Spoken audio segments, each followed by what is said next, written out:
Welcome back to Forever and Always, and I hope you are still engaging with us on all of our social media platforms. I'm still joined by Mr. and Mrs. Mokoena, aka the KOENAS. And we were, briefly chatting about this journey into marriage and the hard shock into, grief. And now I want to talk about right now within the marriage. How are things going? Things are good. They aight. Yeah, we good. I'm joking, but yeah, we good. Finding our feet still. Yeah, we're having a lot more fun now. Yeah. We're having a lot more fun. So we just started our YouTube channel. Yay. And lo and behold, it's somehow keeping us together. It's keeping our marriage spicy, because we're thinking of content. Okay, what can we do? And we're thinking, okay, let's go here, let's do this. And that's almost indirectly keeping that fire burning, So yeah, we're having so much fun doing it. And weirdly enough, even off camera, we're more conscious to be like, okay, no babe, why do we seem like we're having more fun for the gators and now we're here at home and we're just like, and so now we're being even more intentional about being so genuine about enjoying each other, enjoying our marriage. And yeah, we're in a good space. Yeah, we are. Not where we'd like to be, yeah, but yeah, slowly but surely we're getting there. It's a journey. Yeah, it's a journey, and I really appreciate you guys truly opening up, the realities of it. And I think what's important is people will see on camera and they're like, oh, I love this couple, they're so happy, they're so perfect, and people don't realize that behind the camera there's real issues and there's real people and there's sometimes hardships that you have to get through. So you guys did premarital counseling before you got married. I just would like you guys to share a few things that I think you took away from that you guys were shared that were instrumental to into the marriage. Yeah. I think what highlighted our premarital for me was communication. So the pastor spoke of communication between obviously me and my wife, but there's levels to this communication that he highlighted, Simply a form of communication could be, babe, I'm going to have a drink with the boys. That's one way of communicating. But now there's another way where you'd say, babe, I'm going out with Simpiwe and Oscar. We are going to Rosebank. We will come back at this time. So I find that to be a lot more effective because it's as if she knows everything. We're not leaving out, because we could say we're going out with the boys. The next thing, someone else joins us, and then she finds out that this person was with us, and then it's like, but why didn't you tell me? Yeah. You know what I mean? So if we communicate effectively, it just brings another dynamic to the marriage. So that's what we've been doing, and it's been helping us. Yeah. Because I literally tell her, even when I go somewhere, I'll tell her, babe, I'm here safe. So at least she knows, and it gives her that, that comfort to, know where your person is, I'm disappearing there. Gone. For 3 days, you don't know where I am. Yeah. It's a problem, So we communicate. That's. And it actually sucks because Black Twitter would say, keeping tabs. Oh, okay, so which means even when you go to the toilet, you tell her. And it's actually not. It's just, it's checking in. It's a form of checking in. This is where I'm at. This is what I'm doing. I'd like you to be a part of it, even though you're not there, There's nothing as beautiful as always, being plugged in, Yeah, but I must plug you in so that you don't call to say, where are you? Yeah, one of the calling one. The calling one. Yeah, I'm not a fan of the where you at. Send me a picture. Yeah. Location. I'm not a fan, and that's because we trust each other. And that's the thing. Even if he leaves, for example, and he says, "Okay, babe, I'm going to the garage," I believe he's going to the garage. And he may forget to say, okay, you're safe at the garage. But there's that trust that we've built that I know he's saying he's going to the garage, and I don't have to be calling him up. Hey, yo. Do you get what I'm saying? Let me see that petrol station. It goes, trust, communication, they really, really go hand in hand. Yeah. Important. Really, really important. And I mean, it's like you say, trust is something that you build over time. just doesn't happen right now. It takes quite a lot of work. Yeah, so I'm reminded about an analogy that he shared with me in our first year of dating. And so he put faith and trust together. Two separate things, but they very much aligned. In that trust, it's easily broken. And you've got faith, for example, so you have faith in God. You haven't seen God, but you have faith that He exists, He rules, He reigns, He's going to provide, He's going to heal. And so you keep that faith running, no matter what happens. And then you've got trust. Okay, something happens. It doesn't happen the time you thought, and you feel like, oh God, I can't trust you anymore because I was so excited. And so the trust then is broken. But I haven't stopped believing in God. And so that's what he likened our relationship, is that if I can have more faith in Him, faith that He's going to do great, He's going to abide by His word, then trust we can always work on, because it's interchanging. But faith, if I can keep the faith in Him, then shucks, we are going to run. Yeah. Another thing that I enjoyed about Premarital, obviously it has to be sexy time stuff. I think Christian sexy time seems so stiff and rigid and one position, and and so Pastor Sam said it so beautifully, and he was just saying, you know what, your bodies are yours to enjoy. You must enjoy each other, in this most intimate, vulnerable state. And so in your marriage, you're meant to enjoy it. It's the fruit of your marriage. And so have fun with it, It doesn't have to be stiff and boring. And you can spice it up and have fun, because God has given you that gift as a married couple to enjoy. And so I love that, because I think growing up we're told to shy away from sexy time talk. We can't even, let alone the waiting for marriage. That's another topic on its own. But finally being able to do it, and enjoy each other, and know that this is the body, this is the only body I'm going to see for the rest of my life, and that's a vow that I have made, then look, let's have fun with it. Yeah, because it's ultimately shied away from, but when you're married, you're expected to be this. But it's like, from where? How? You know what I mean? So it's a very important conversation for, I think, pastors and people to have with couples that are about to get married. Tatemoko, and I want to find out from you, what are you uncovering, or what does headship mean to you? Well, headship, it basically means, for a man, I have to love my wife just as God loves the church. So love is the first thing, and then the rest will follow. So if I love my wife first and my family, the protection will come, the providing will come. But the most important thing is to love them, because once you love them, everything else just becomes so effortless, and you'll easily provide because you love them. You will protect them because you love them. So just loving unconditionally, that's what being ahead means to me. And that's what I've been uncovering throughout the marriage, that should come first. I shouldn't worry too much about providing, because anything can happen.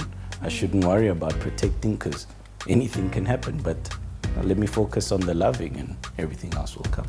I love that. It draws back to the fact that God is the provider and He is the protector, and you are enabled through Him. So that's not something that you constantly are worried about and anxious about, because it's only through Him. But your duty, what you can control, is to love.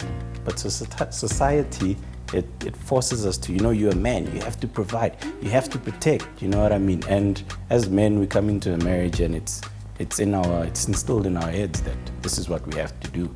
And then we even forget to love, because we're so busy.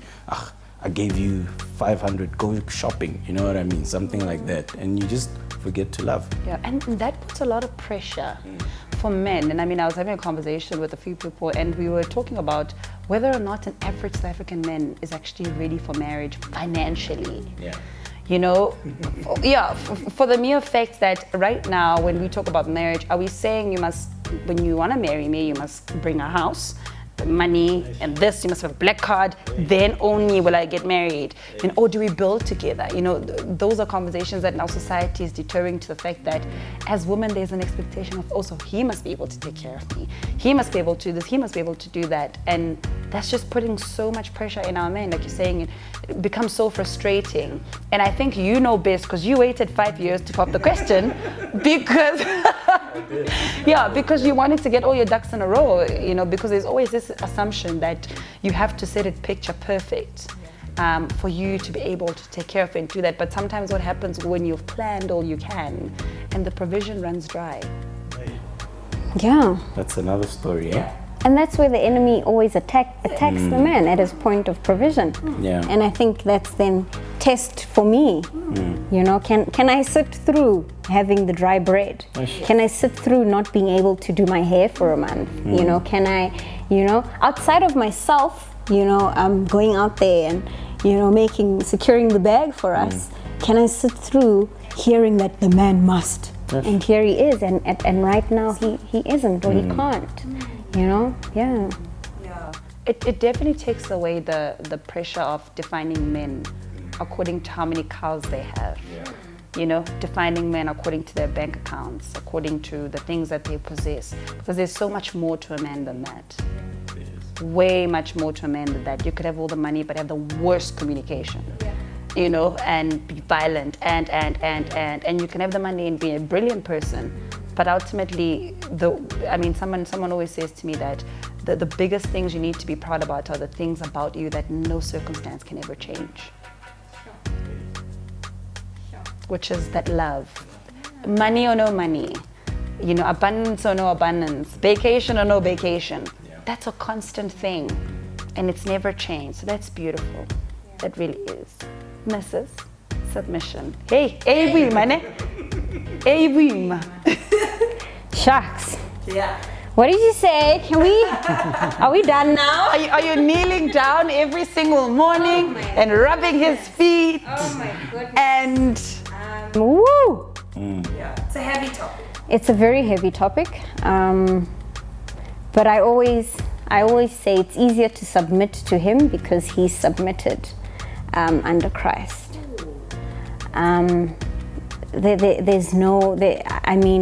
Honestly, if he's not in an active state of submission to anything, even to me, then what's my mirror? How am I learning the submission thing? Because it's a mirror, and we both submit unto one another, you know. And so, for as long as I see that he's able to, we call it a horn thing. So sometimes my horns are up, and sometimes they have to be down, because we can't have two. I don't want to say horny. We can't have two bulls, you know, in one kraal. And so there are times where he lets me lead. There are times where I know, okay, this is, you know, and it's a game you play. You know today, okay, the referee's saying, you know, go. We know who's good to go today, and we know who, okay, today, okay, I'm not. And so it's a mirror. Submission is a mirror, and he makes it easy for me to submit. And it's not wake up, submit now. Come make me, you know. And that's the thing. If the environment, you know, allows you to do certain things, then you feel free. You feel free to submit to him in all times and all places. And it's not forced. It's not under duress. There's no gun to my head. You know. He allows it to happen as naturally as it should. But it's hard. It's hard because there are many times where you feel, you know your story. You want to tell him how. What does he mean? What is he saying? You know, a small thing like, you know, the dishes. It would be nice for him to do the dishes, you know. I did them one time. Ne? I did the dishes one time, and she stopped me while I was doing them. Then I was like, oh, okay. way. Cool. Yeah, that's the awkward thing. So some days you'll be like, oh, I wish he would do the dishes, and then he does, but you feel like, oh my gosh, whoa. Yeah. It's just awkward because you're sitting there doing nothing. You're just like, oh, you feel bad, but that's the washing of the feet that you should, be able to do, and it sucks because society has said the woman must sit in the kitchen, and the minute the man arrives, he wants to get into the kitchen, you chase him out. Yeah. Where, hey, no, and so what is this? Who said this is? That is so beautiful, because I think as married women, from like newlywed to growing, we have to unlearn and relearn a lot of things, because there's certain things where you was late this morning because you had a late night and you didn't clean the house this morning, and you carry the guilt the entire day during the day, because you're just like, shucks, my house is not clean. I mean, my mother would be so ashamed of me right now because, ngabe ke cleanile before ke tswa ko ntlong, or ke lebetse ntsha shebo, and you just, throughout the whole day, all these things are playing in your head, and we have to get to a certain point of actually realizing that we have to forgive ourselves, and you actually make your marriage. You really make your marriage. When I got married, I was so concerned about everything being super clean. I'm like, just be careful. Don't do this, don't do that. And my husband was like, dude, can't I just enjoy my home and just, this is our home. But I was like, no, if you make it dirty, I have to clean it up. So my guard is constantly up. And I remember my husband said to me, babe, you need to relax. It's your house. You have to calm down and you have to relax. If we don't feel like cleaning, let's sit in the dirt. But I'm just, but because of how I was raised, it's a difficult thing. Because you're like, no, it's not supposed to be like this. There was dishes this morning and I didn't wash them last night and I'm here. I can't just be sitting. It's not natural. And unlearning that, how's that been for you with the 21st century and just unlearning all those things? To be honest, I don't know yet. So remember, we still under my mom-in-law's roof.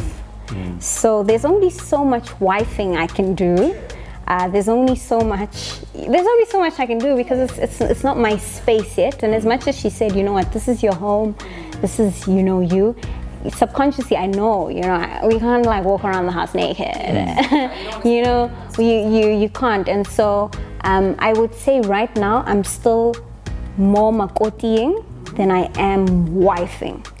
And I don't know if I'm saying that because I'm not under my own home. And those are the things I'm looking forward to discover. How are we just the two of us in this house? How is it actually grocery shopping? How is it when the lights come off? Because for now we're still with mama, and she can take care of things here and there. And so I think that's the next step in the journey that we're looking forward to. Really experiencing marriage, him as a husband in the house and not a son. Me as a wife in the house and not as a makoti or a daughter. I think. To be explored, to be discovered. Awesome. You guys are in the public eye a lot. What are the things that you guys feel like you have to hedge in terms of just protecting that peace of mind and protecting your marriage, particularly because in the social media, everybody's got so much to say about everything, about the way you said this and how you said that. I think there are a few things that we record almost once a week, and there are some things that we'd record, and then when it gets to the editing, we're like, no, we shouldn't put that on, because essentially we are still trying to protect our union. And as much as people know that marriage isn't perfect, but we're trying our best to model it in a perfect way, because people are seeing this, and if people can look at us and say, oh shucks, we're so inspired by their marriage, then you know what, it's something good that we've done.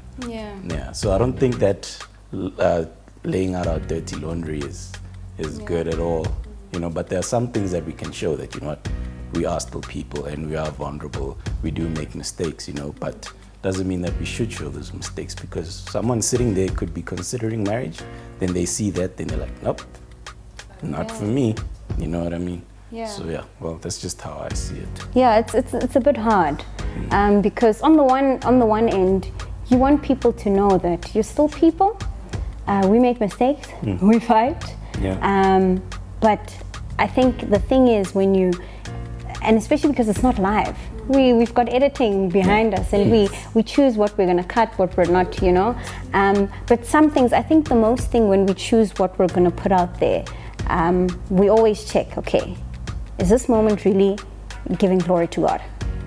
Okay, okay, nah, no. Or shucks, in actual fact, how is someone going to receive a certain thing? Small thing like hashtag am I next? He did a face beat on me. And so he was quick to say, beats by Mr. Gwena, I'm gonna beat you. Do you get what I'm saying? Yes, and so we're in that hashtag am I next, and we're like, shucks, I know what you mean, Boba, it's a face beat, you know? But someone in this, you know, climate right now is gonna be like, whoa. You being sensitive. Oh, he's a wife beater. Do you get things like that? And so, in terms of what we film, we very, you know, we keep it as clean, but we also want to be honest, and we also want to be as transparent as we can be. Managing the people, he doesn't like responding to the bad comments. So, bad comments, he says no, pass it, don't respond.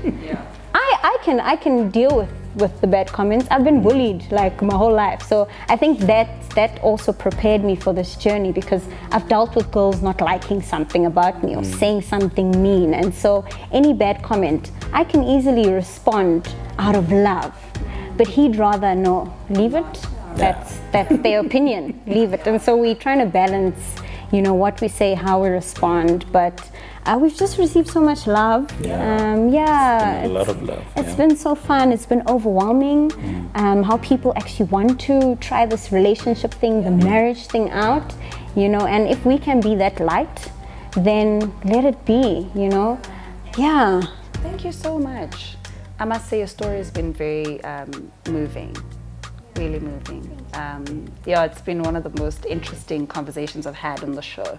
So thank you so much. And I think bouncing off to the whole purpose of why we did that show and called it Forever and Always is that forever is a long time, and you always need to keep working on your forever. You know, where sometimes right now might not be, you guys might not be like insanely love, things might not be 100% full on the buzz, but we're together and we're gonna get through it. You know, and it's gonna be, we're gonna come out of it, and there's that hope, there's that excitement of what's to come, and that's really inspiring to see a couple treasure that and be vulnerable at the same time. So thank you so much for joining me on the show. Thank you for having us. Jinx. Enjoyed it. Viewers, thank you so much for joining us. It's been such an interesting chat. You can see more of their journey on the YouTube channel. All the details are going to be on the screen, and you can also still engage with us on all of our social media platforms. But thank you so much for sticking through, and we'll see you guys next time.